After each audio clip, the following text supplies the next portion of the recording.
Hey there everybody. Guess where we're going to start? We're going to start with the marine traffic map down here in the Southern Ocean. We had a look at the marine traffic map the other day when we were looking at Ireland, ports and ships. As you can see, these are all ships, all registered, all crossing the ocean, and each one has to send out its signal. Now, what you can see down here is what people call Antarctica ice shelf, okay? So, what the fuck is this? And what the fuck is this? And this? These are ships. What are they doing 500 miles stuck into the ice? So this ship here has been picked out, right? It has to give off a signal, it has to transpond, it has to let the marine traffic map know where it is, and it isn't going to lie as to where it is. The lie here is all this white stuff, yeah? So we go in and we have a little look at this particular boat. So it can be pulled up and then it gives out its details. It has to tell you what it is, yeah? So when they get into the details of the ship, you know, 300-400 miles down into the Antarctic ice, and it gives off no gross tonnage, doesn't give off any information. Dead weight, nothing. Owner, managers, nothing. The timeline of the vessel, its timeline, nothing. Okay? No hull number, no capacity, no word on contact information, the gearing, nothing. But guess what it does say? It says that this ship is registered in the sovereign state known as Kiribati. Would you believe it? This even gets funnier. So here we go. This is Kiribati. This is a tiny atoll in the South Pacific. It's basically a sand atoll, sand sticking up out of the ocean. And it has 4 villages on it, right? One is called London, one is called Paris, the other is called Poland, and the last one is called Banana, right? So these sand people living out here down in the very southern part of the Pacific Ocean have got ships, and that ship that we were looking at, we'll get back to it in a second, it's 560 meters long and 80 meters wide. Now, what on earth is a ship that size registered in this place, doing 300 miles stuck into the ice down in Antarctica? Yeah, so in the details of the ship, basically all you're getting is its length, its width, and where it's registered out of, and nothing else.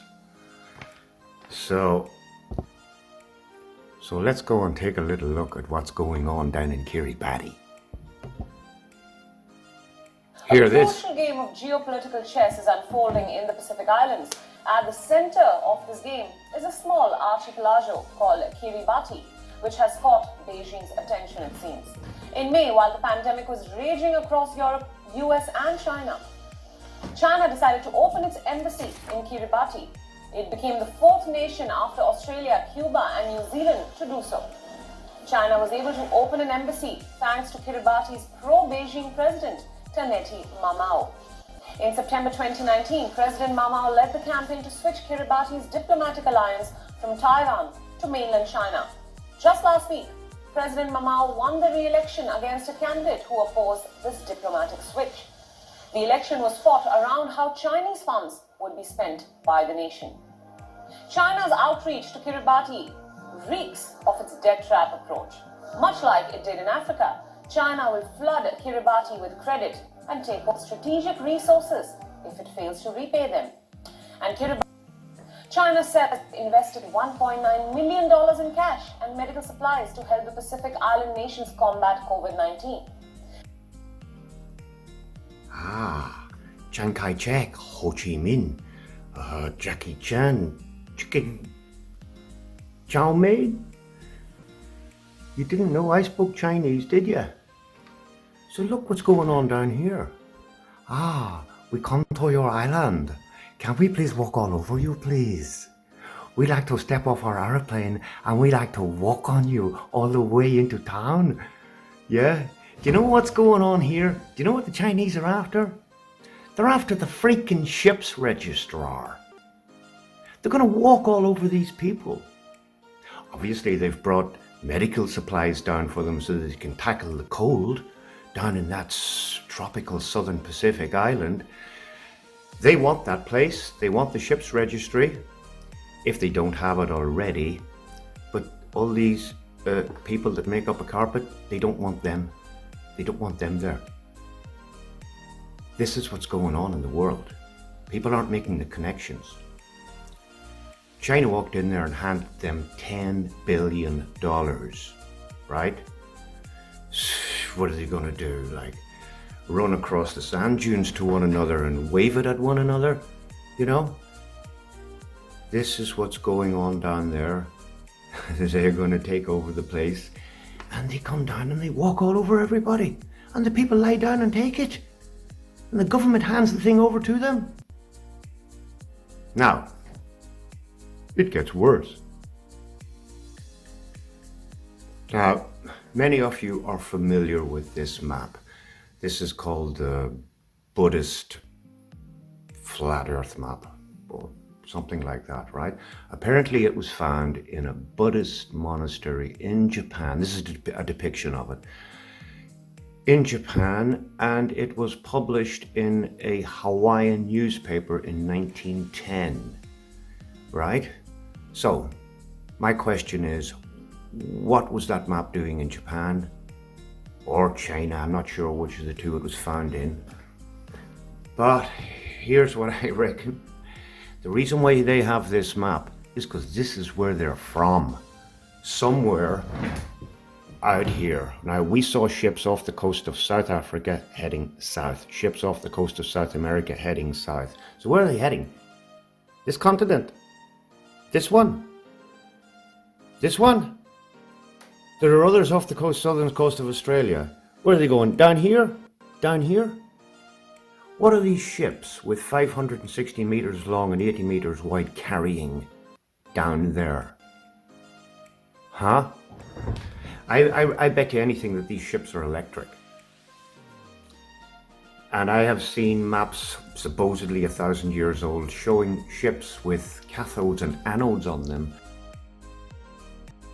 that far south in the oceans, and they were said to be Chinese ships. And for a long, long time, they're heading in and out and in and out. Yeah.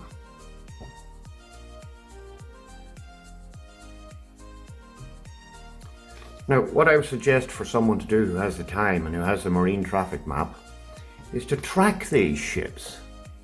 See when they disappear off our radar and check when they come back in to our local Earth's radar and try and figure out how long they've been away. To try to figure out what kind of distance they might have traveled. Now, a number of people, and I've been listening, 40 years ago I heard this from some people, and then again I heard it recently from David Ewing Jr. in 3 chats that he had with Andreas Exertus. They were mind-blowing.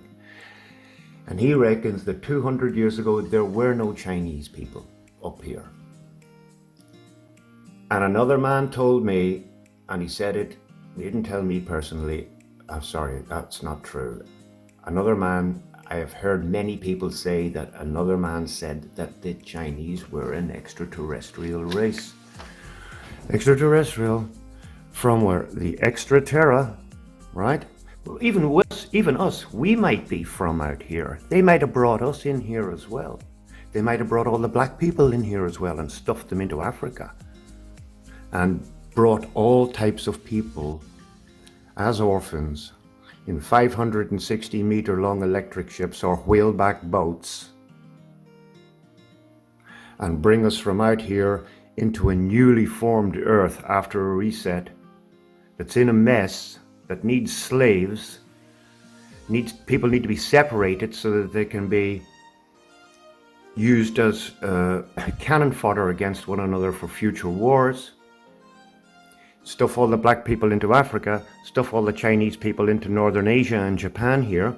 Whereas all of the old photographs even of the Ainu in Japan and the samurai, they're all Caucasian.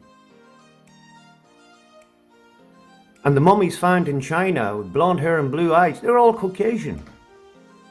And David Ewing Jr. shows from some very revealing photographs that the people that they brought into Korea and to China and places like that, they hadn't a clue where they were or what was going on. And that's 100 years ago.